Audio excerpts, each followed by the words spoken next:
Allez, on file tout de suite sur les marchés, rejoindre Bourse Direct et sa cellule Info d'Experts où Romain Daubry suit la séance pour nous. On vous retrouve, Romain, et pour le moment, toujours sous le niveau de clôture d'hier soir. Rebonjour Cédric. Ben oui, pas de momentum, pas d'intérêt dans ce marché. Après les temps forts qu'on a connus précédemment, il est un peu logique que les indices se stabilisent. Par ailleurs, on arrive à des niveaux de résistance majeurs sur tous les grands indices, avec des indices plus ou moins forts, un peu plus de faiblesse du côté de l'Europe. On imagine bien pourquoi.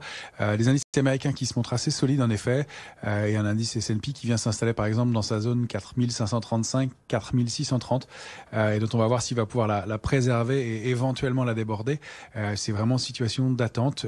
Comme on a atteint ces cibles et qu'elles étaient pour nous des cibles optimales du rebond, on a plutôt choisi nous d'alléger, de prendre du bénéfice sur pas mal de positions.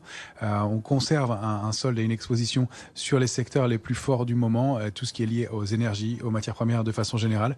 On est même rentré à nouveau sur l'indice CRB, qui est composé de 19 matières premières.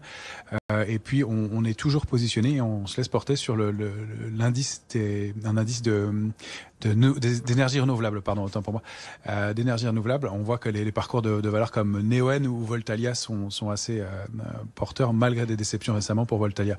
Donc on a plutôt une tendance qui est à la pause, à la consolidation. Il n'y a pas d'alerte, pas de figure de retournement, mais on voit pas très bien quels vont être les drivers. Cette saison des résultats, vous en parlez, risque d'être compliquée, avec plutôt du stock picking et une logique indicielle qu'il faut, à mon avis, oublier pour l'instant. Maintenant, faire du stock picking et anticiper avant les publications, c'est toujours risqué aussi. Donc, sauf de beaux dossiers, des dossiers très choisis, on est plutôt un peu en retrait. On a plutôt choisi de éventuellement rater une partie de la hausse ou se positionner en cas de retrait, de reflux des marchés, ce qui pourrait être le cas dans un contexte un peu incertain encore à tout point de vue.